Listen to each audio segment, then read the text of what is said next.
Hey. Telling you, Edgar did not get to school today. Edgar did not get to school today. What? Edgar? He's not here. The cops are here. They've been waiting to talk to you. The news of Edgar's disappearance spreads across radio and television channels, with Vincent sending out a message expressing hope that his son will be found soon.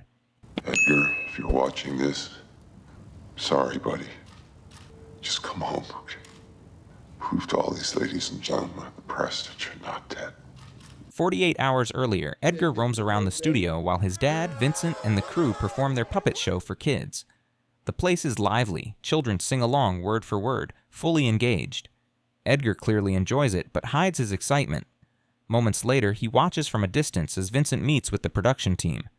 Their supervisor has suggested fresh ideas to make the show more engaging, but Vincent dismisses them, insisting the changes are unnecessary. He defends his stance with solid arguments, yet the rest of the team disagrees, finding him too stubborn. Ronnie leaves first, and the others follow, leaving Vincent alone with Lenny, who supports the idea of changing things up and hopes Vincent doesn't fail in his duty to deliver. On the train ride home, Vincent and Edgar sit together. The boy shares an idea for a new puppet, but Vincent barely listens, too distracted by the people around them. That evening, during dinner, Vincent asks Edgar to explain his idea again. As the boy speaks, Vincent treats it like a professional pitch, interrupting and challenging his every thought. Frustrated and unable to express himself, Edgar gives up. Cassie, angered by Vincent's harshness, leaves the table with their son. Later that night, she and Vincent argue. Cassie accuses him of being too hard on everyone, while he complains about her lack of intimacy. The argument spirals until Cassie throws a glass at him, shattering it against the wall. The next morning, tensions linger. Cassie wants Vincent to drop Edgar off at school, but he claims he's too busy, forcing the boy to walk alone, unaware someone is secretly watching him. At the studio, Vincent continues working, finding subtle ways to push his original ideas through, even taking veiled shots at the city's authorities. During breaks, he pointedly ignores Cassie's calls, unaware she's trying to reach him with urgent news. By the end of the day, Vincent attends a meeting where he boldly criticizes the city's leadership for their failings. When he finally returns home, Cassie breaks the news to him. Edgar did not get to school today. Edgar did not get to school today. What? The police are already waiting, so Detective Ledroit questions Vincent about the last time he saw his son, then visits their neighbor, Mr. George. Spotting clues that suggest a child had been there, Ledroit is disturbed when the man refers to Edgar in the past tense.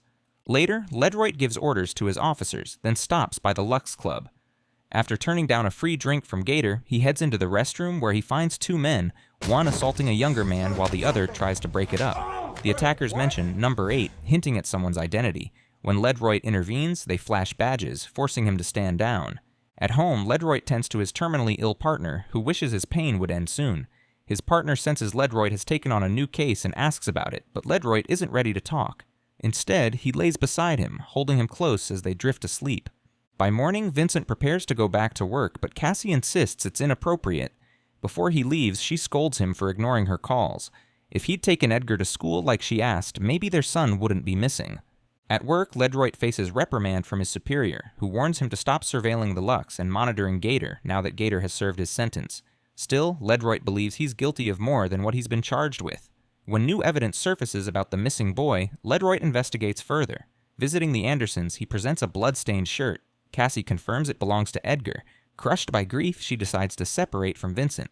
Alone at home, Vincent discovers one of Edgar's drawings, a sketch of a monster named Eric. Taking inspiration from it, he begins sculpting his own version, as if trying to reconnect with his son through creation.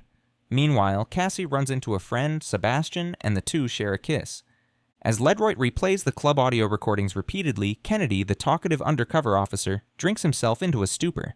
Stumbling home late at night, he's suddenly hit by a car. The next morning, Vincent wakes up to find a towering monster beside him, urging him to get up so they can go find his missing son. Before sending his message pleading for Edgar to come home and prove he's still alive, Vincent faces a crowd of reporters eager for answers. He gives a few calm, measured responses before they're ushered out of the hall. Once the room empties, the monster appears briefly, visible only to Vincent, its towering form flickering like a reflection that shouldn't exist. Outside, Cassie introduces Sebastian to Vincent as one of her former students. Vincent barely looks at him, refusing even a handshake. Cassie wants him to join her in posting missing person flyers, but Vincent insists on going to work instead. He claims he has a plan to get Edgar back. I have got a plan, all right? I need to get Edgar's puppet on the show. They found his t-shirt, Vincent.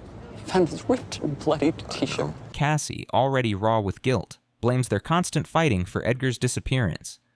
Elsewhere, Ledroit learns from his superior about Kennedy's fatal accident. Though he expresses sympathy, the discussion quickly shifts back to the Lux nightclub. Ledroit's boss dismisses his suspicions and orders him to stay away from the case entirely. At the station, Tina brings Ledroit more archived files.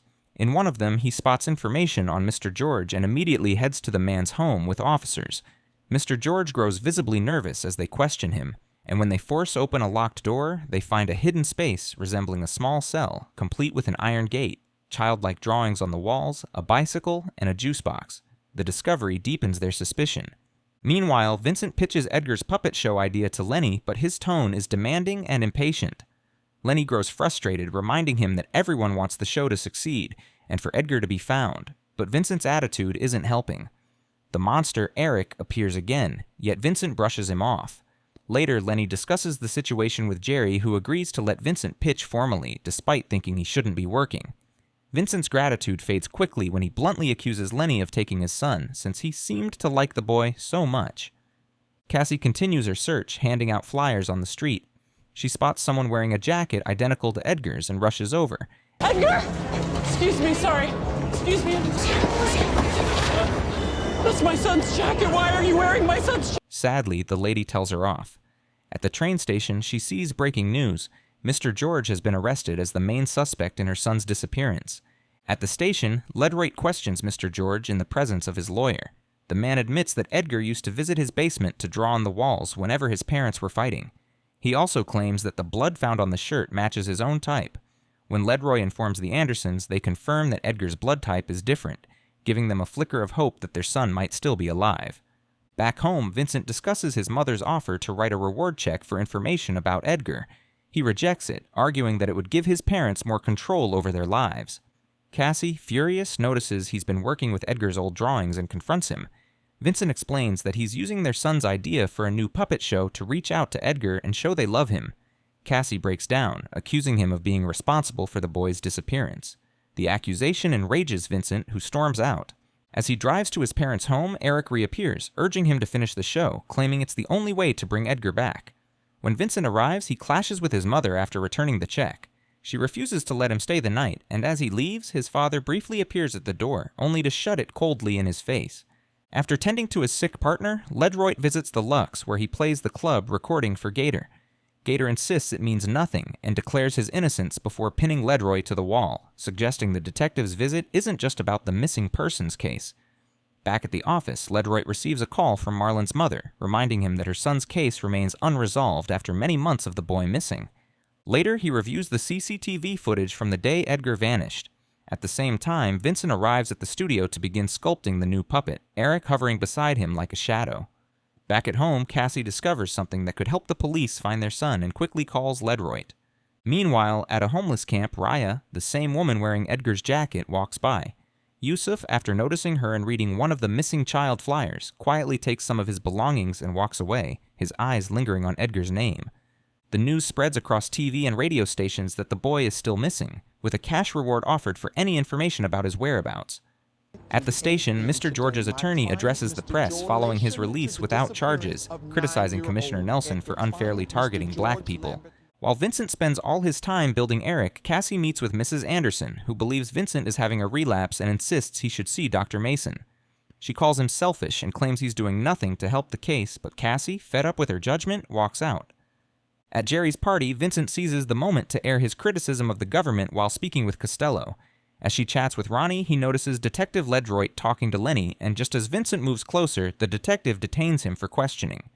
At the station, Ledroit plays the CCTV footage and tells Vincent that the last time he saw his son wasn't at home before school, as he had claimed.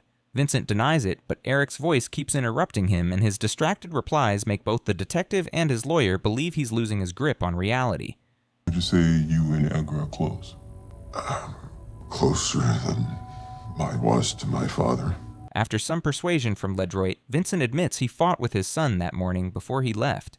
He confesses that he followed the boy, caught up with him, and grabbed him by the neck, but Edgar broke free and ran off.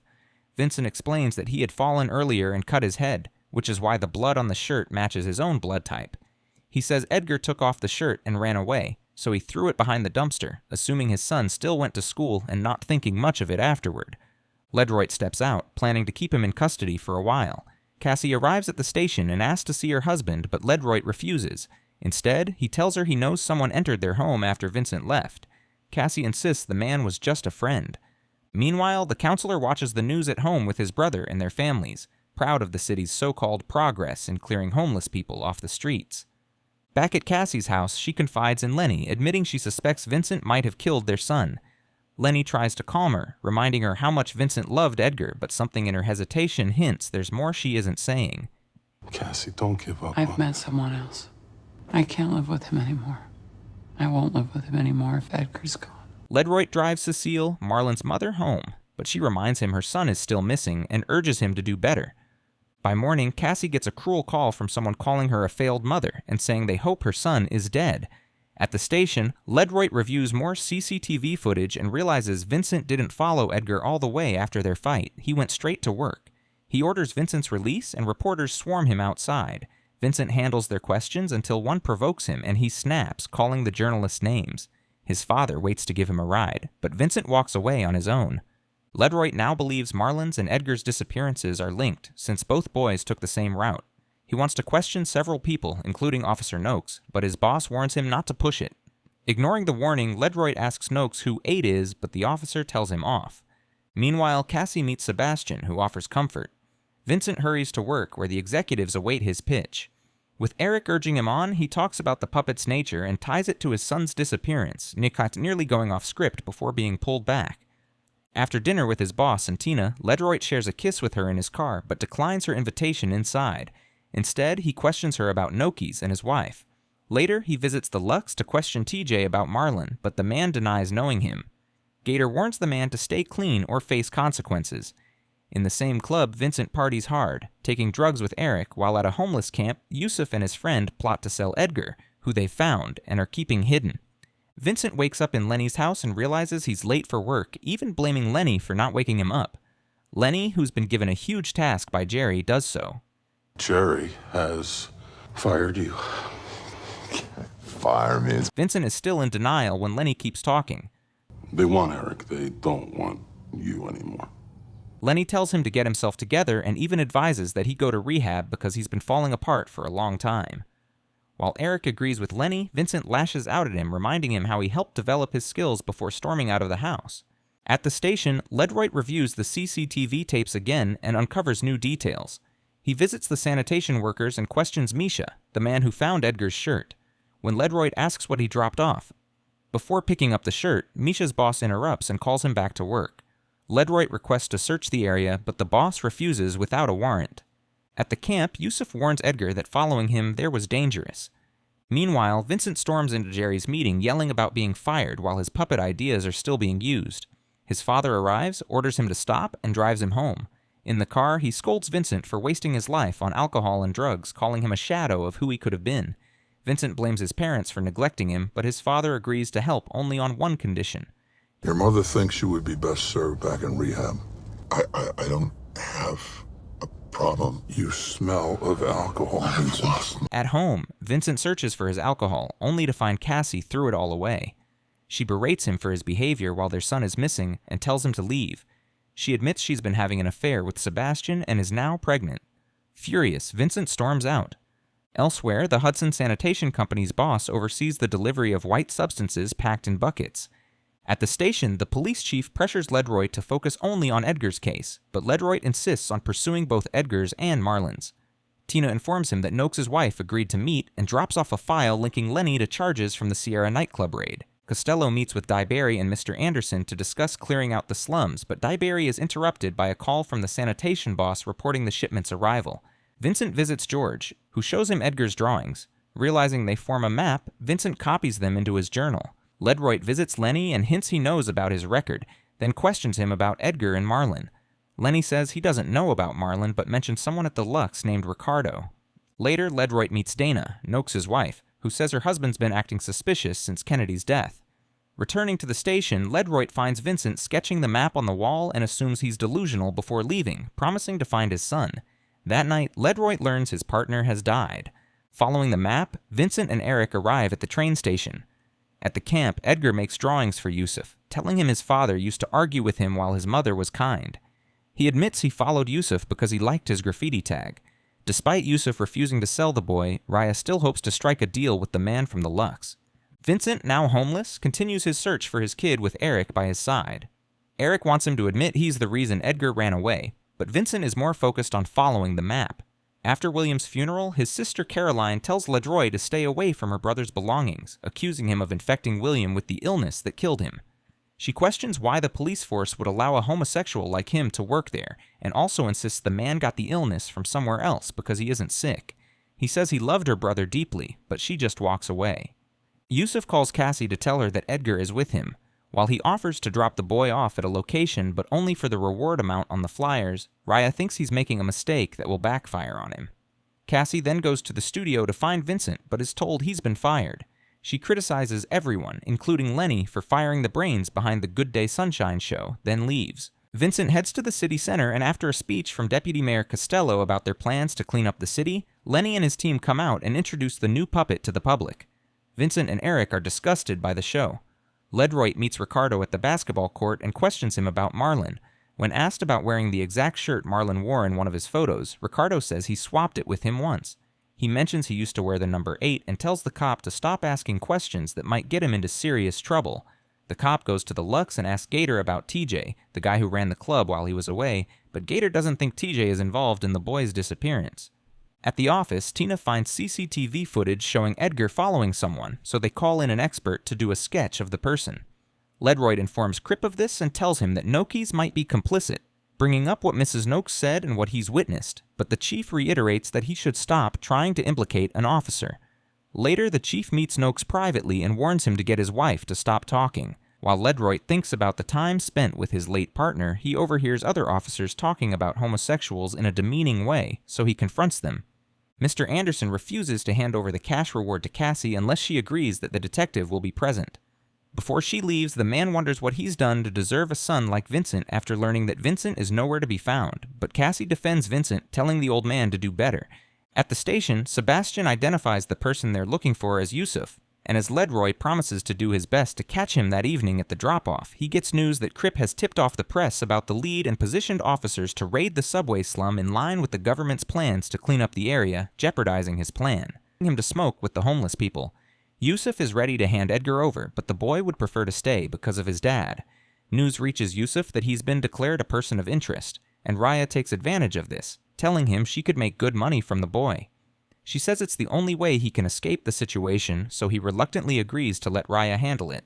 While Vincent is high and blaming himself for Edgar running away, the police storm the slum to shut it down, making everyone scatter for safety.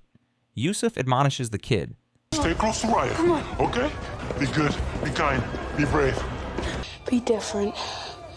Vincent hears this and it acts as a reminder, making him turn around to see his son, but he's too intoxicated to call out and reach him as Raya takes him away.